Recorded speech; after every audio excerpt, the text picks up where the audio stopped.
mulai baju koko sampai baju batik sampai baju pesta, lengkap semuanya. Tapi ada baju yang belum dia siapkan, kain kafan. Jangan khawatir, masjid sudah menyiapkan. DSKM, kontak majelis taklim untuk serikat tolong menolong meninggal dunia, semua sudah menyiapkan. Karena kita semua kalau mati bawa kain kafan. Ada orang mati bawa batik. Tapi bukan berarti yang pakai batik hari ini tidak bagus. Saya punya baju batik. Kenapa subuh ini Ustaz pakai baju putih? Pernah saya pakai baju batik gambar burung, di komplain orang, Ustaz tak boleh sholat pakai baju gambar burung. Kenapa? Di dalam burung itu ada tai. Iya juga ya. Lama-lama saya yang bodoh dibuat. Karena kalau baju bergambar-gambar, kebetulan kawan yang di belakang itu tak menengok tempat sujud, berkata-kata dia, cantik kali. Tapi bukan berarti dia salah. Kalau kita disalahkan orang, jangan mau. Kau salah, kenapa pakai baju bergambar? Salah kau, kenapa kau tengok baju aku? Tengoklah tempat sujud. Kita tidak terlalu memikirkan tentang itu. Karena yang kita jaga dengan sholat ini adalah iman kita. Kita angkat dua tangan, Allahu Akbar. Besar ujian hidup ini, tapi maha besar Allah tempat kita meminta. Allahu Akbar kabira. Aku besar, jabatanku tinggi, aku hebat, aku penguasa, aku orang kaya. Allah yang lebih besar. Allahu Akbar kabira. Engkau dipuji, engkau diagungkan, engkau dimuliakan. Gambarmu dibuat besar-besar. Walhamdulillahi katsira. Engkau suci, engkau bersih, engkau tak berdosa. Yang bersih Allah. Wa subhanallahi bukratan wa asila. Jadi salat itu penuh dengan perenungan kepada yang tak nampak. Itulah Allah subhanahu wa ta'ala. Ini sekarang banyak orang salat tak ingat dia tak kapan dia memuji Allah. Allahu Akbar kabir. Walhamdulillahi katsira. Wa subhanallahi bukratan wa asila. Kemana aku sedang menghadap sekarang? Orang Islam sholat menghadap batu, orang Islam sholat menghadap akuarium, orang Islam sholat menghadap karpet. Kita menghadap wajhtu wajhiya lilladzi fataras samawati wal arda hanifan musliman wa ma ana minal musyrikin. Inilah iman yang mesti kita kuatkan. Datanglah ulama Imam Abul Hasan Al-Asy'ari, maka disusunlah dari Quran, Sunnah. Akhirnya tersusunlah akidah ahli sunnah wal jamaah. Wujud qidam baqa mukhalafatu lil hawadisi qiyamuhu binafsihi wahdaniyah qudrat iradat. Apa betul Ustaz Somad sudah sampai di Nangro Aceh Darussalam? Sudah. Dari mana kau tahu? Itu ada tandanya. Mana tanda Ustaz itu sudah sampai? Videonya lihatlah di Instagram. Ketahuan belum follow.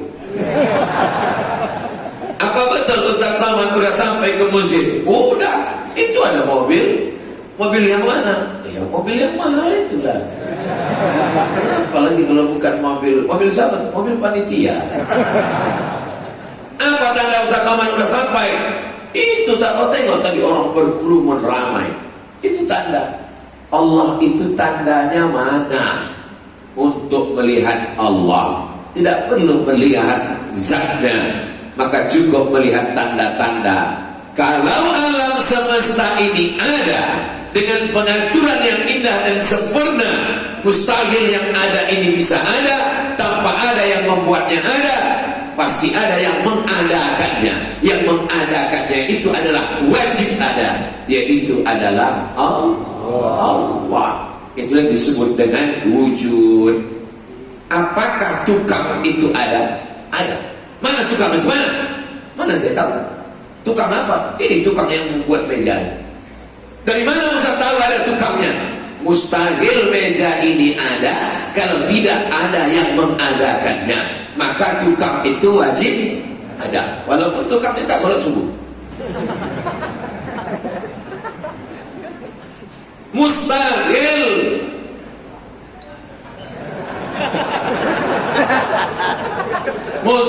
Letak aja Ustaz. Mustahil keramik ini ada. Tanpa ada yang mengadakannya, maka pasti ada yang mewujudkannya. Maka siapa yang membuat alam semesta? Datanglah dia menatap. Gak ada Allah itu. Mana ada Tuhan itu? Kata dia tak ada Tuhan. Yang di depannya ini imam ahli rasional, ahlul ra'i, namanya Imam Nu'man bin Sabit. Siapa namanya?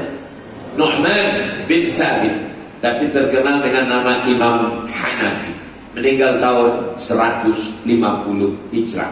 Sekarang sudah 1445, berarti 1300 tahun yang lalu. Hanafi, aku tak percaya sama Tuhan. Kata Imam Hanafi, coba tengok laut yang luas. Ya, ada sampan, ada kapal, ada. Pagi-pagi kapal pergi ke pulau, petang kapal balik lagi ke pantai. Apakah mungkin kapal ini bisa pergi dan pulang tanpa ada nakodanya? Oh, tak mungkin, pasti ada nakodanya. Begitu juga dengan alam semesta yang begitu indah dengan makhluk tanam-tanaman hewannya.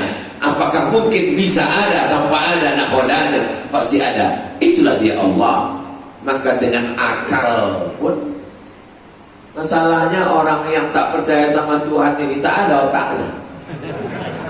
Maka orang yang tak ada otak mesti dikasih makan otak. Makanya kadang kalau kita pergi ke satu daerah, lain padang, lain belalang, lain lubuk, lain ikannya, lain tempat lain jualannya. Ada di suatu tempat orang jual tape pulut hitam, jual tape, tapi ada satu tempat lain jualnya otak.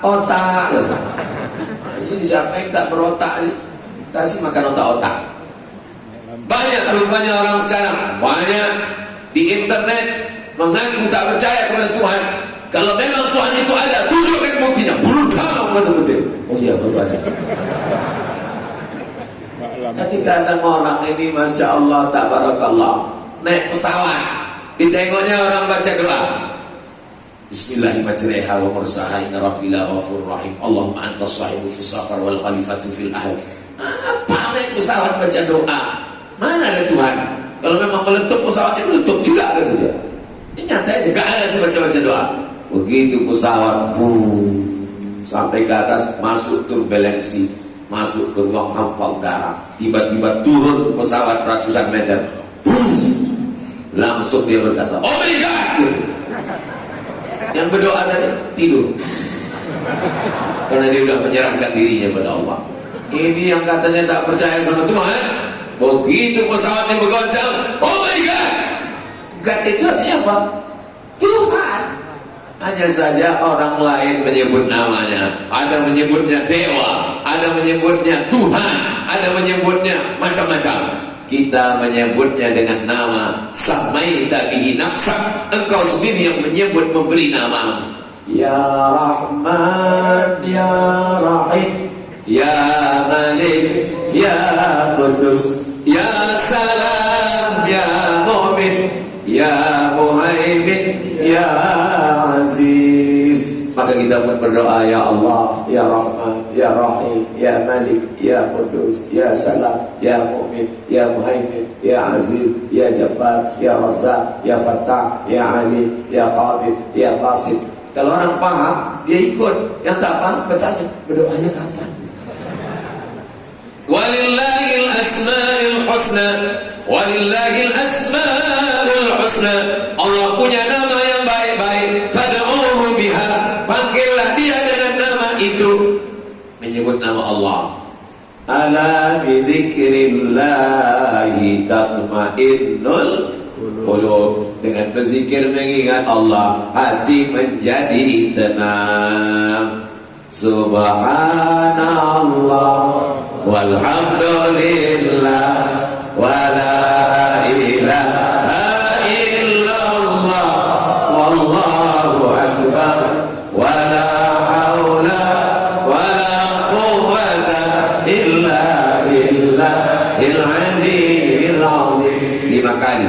Itu dalam satu sebutan itu 5 kali nama Allah disebut. Mulut menyebut, hati mengingat, pikiran fokus. 3 serentak. Kadang ada orang mulutnya menyebut tapi hati tak ingat.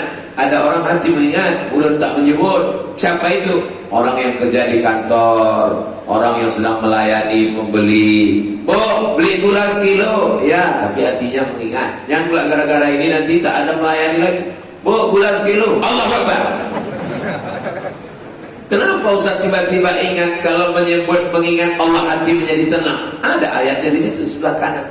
Ala bidzikrillahi tatma'innul qulub. Dengan banyak berzikir mengingat Allah, hati menjadi tenang. Oh, itu bunyinya Pak Ustaz. Iya. Aku sering sholat di sini, tak tahu gitu itu ayatnya. Apa-apa, yang penting asal nampak ayat Quran, bagus lah itu udah. Saudara yang dimuliakan Allah Subhanahu wa taala, maka puncak dari segala sesuatu adalah iman. Inilah yang kita jaga, supaya iman ini jangan tercabut. Yusbihu mu'minan, paginya beriman, wa yumsi kafiran, petangnya bisa saja kafir murtad. Nauzubillah, nauzubillah, nauzubillah, nauzubillah, nauzubillah, nauzubillah, nauzubillah. Mudah-mudahan anak cucu kita sampai hari kiamat tetap dalam iman la ilaha illallah Muhammadur Rasulullah. Tadi saya disuruh tausiah naik ke atas mimbar. Ustaz, naik ke atas mimbar. Akhirnya tak jadi naik. Kenapa? Karena banner balehonya di belakang. Alhamdulillah saya diselamatkan banner baleho. Kalau tidak berdiri saya. Tapi jangan khawatir, sudah ada anak kita menggantikan saya. Ini menjadi kenangan subuh ini. Nanti sampai dia dewasa, sampai dia besar, dia akan menjadi kenangan. Ditanya sama anaknya, ayah punya kenangan apa masa kecil? Waktu itu datang Ustaz Somad. Ayahlah yang berdiri di atas. Allahu Akbar.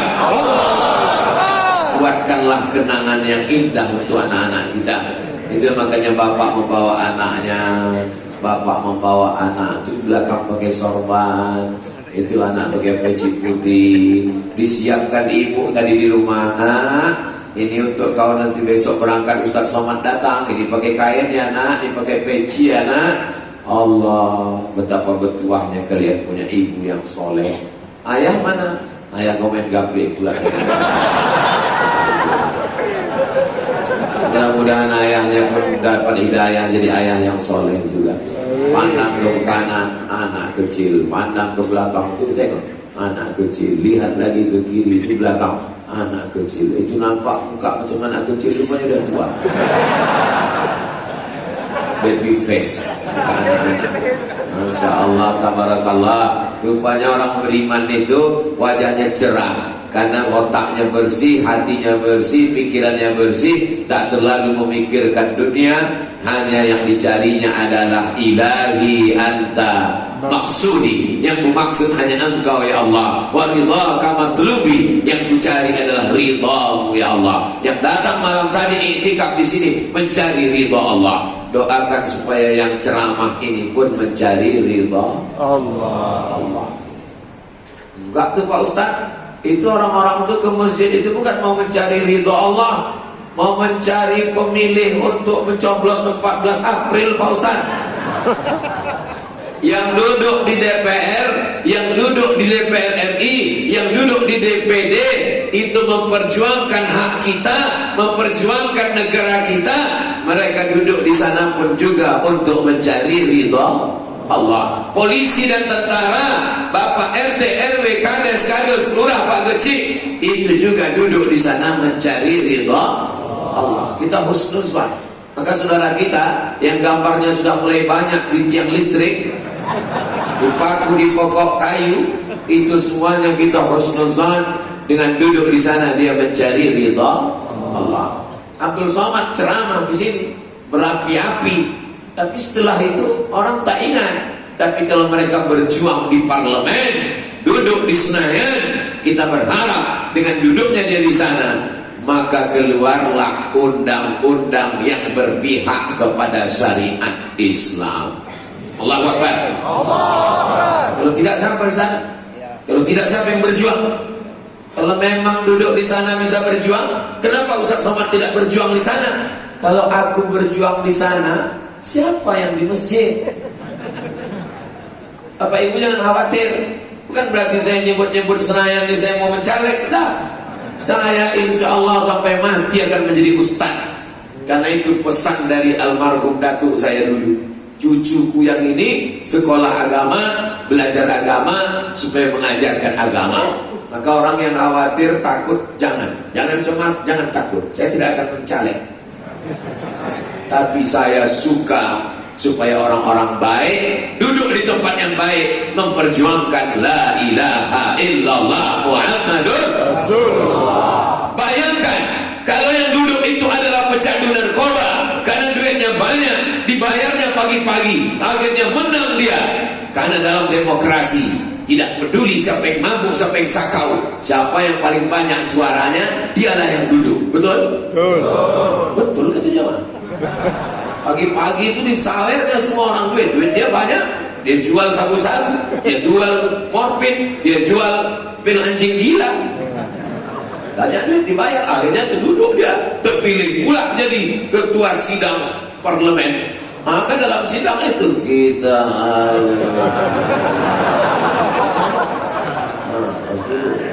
pakai palu itu dipukulnya pula wakilnya. Mana bisa kita melawan? Kecuali masyarakat yang soleh-soleh ini. Berapapun yang mengasih duit, dia tidak akan memilih. Duitnya dia ambil, orangnya tak dia pilih. Betul?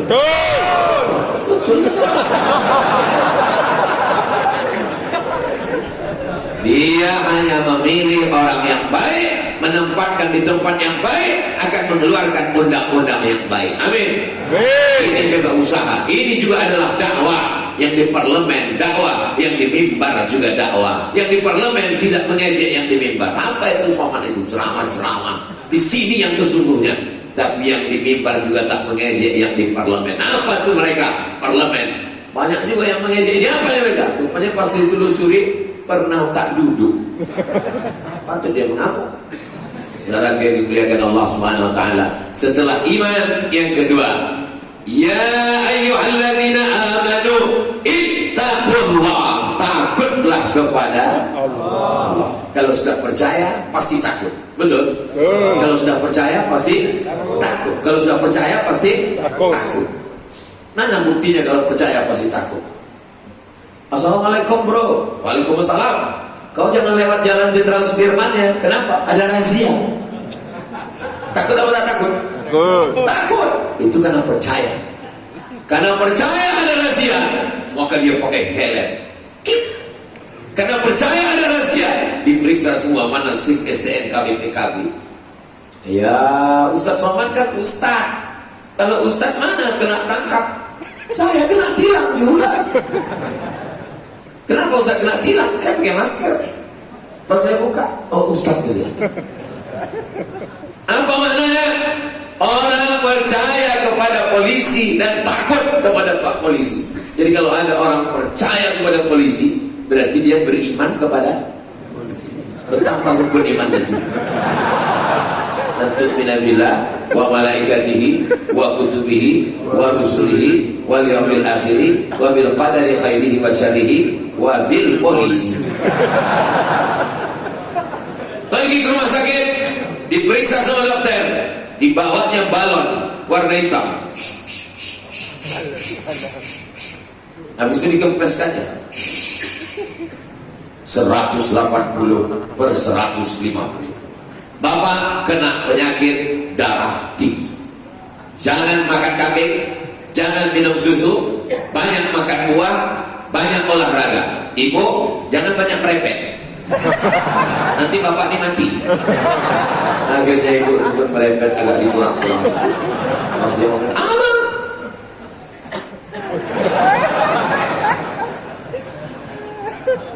Percaya kepada dokter. Sejak itu dia tidak lagi makan kambing, tak lagi makan sate kambing, tak lagi makan kolesterol, tak lagi makan minyak. Ada kepiting, ada udang, ada cumi, ada sotong, pasti kasih haram. Percaya kepada dokter berarti dia beriman kepada dokter, bertambah rukun imannya 7. Antum billah wa malaikatihi wa kutubihi wa rusulihi wa yaumil akhir wa bil qadari khairihi wa bi dokter spesialis. Percaya pasti takut, percaya pasti takut. Maka kalau orang benar percaya kepada Allah, pasti dia takut minum khamar, sabu-sabu, narkoba, berbuat zina, korupsi, makan riba. Indonesia Muslim terbesar di dunia, betul? Tapi juga korupsi terbesar. Kalau begitu ada yang tidak sinkron antara iman dan takwa. Banyak takwanya tak betul. Takwa itu adalah buah daripada iman. Takut kepada Allah karena percaya kepada Allah, itu takwa. Banyak sekarang takwa kata di lain. Apa itu takwa? Takut istri tua. Saudara yang dimuliakan Allah Subhanahu wa taala, khatib naik ke atas mimbar, pesan khatib adalah ittaqullah, takutlah kepada Allah. Doakan supaya yang ceramah ini takut pada Allah. Sampai dia aja berceramah, takutlah pada Allah, takutlah pada Allah. Tapi ternyata dialah yang tak takut pada Allah. Doakan supaya Ustaz Somad istiqamah takut pada Allah, mati dalam keadaan la ilaha illallah Muhammadur Rasulullah. Bapak Ibu hadirin hadirat, saudara saya semuanya, pesan yang paling penting untuk anak kita, takutlah sama Allah. Ini sekarang ibu-ibu banyak nasihati anak, cepat tidur nak, cepat tidur nak. Kenapa? Ada hantu. Akhirnya anak takut sama hantu. Film yang paling viral di Malaysia, film tentang pahlawan. Kalau di satu negara film yang paling ditonton adalah film pahlawan, berarti di negara orang cinta dengan pahlawan. Film paling banyak ditonton di Eropa, film ilmu pengetahuan. Itu berarti masyarakatnya cinta pada ilmu pengetahuan. Menurut survei terakhir, film yang paling viral di Indonesia adalah film hantu. Berarti masyarakatnya paling sayang sama hantu. Tak ada saya nyebut begitu. Gara-gara apa? Dari kecil anak-anak sudah diajarkan takut sama hantu. Ibu, ajarkanlah anak takut sama Allah. Anakku, kau kukandung 9 bulan 10 hari, kau kususukan 2 tahun, kulahirkan beragam nyawa. Berapa kali aku tak ganti baju hari raya gara-gara menyekolahkan. Aku tak minta kau macam-macam. Aku tak minta kau belikan aku mobil yang mahal. Aku tak minta kau buatkan aku rumah yang besar. Aku tak minta kau belikan gelang emas dan rantai. Aku hanya minta satu, nak, takutlah engkau kepada Allah. Karena kalau kau takut sama Allah, aku mendapatkan amal jariah.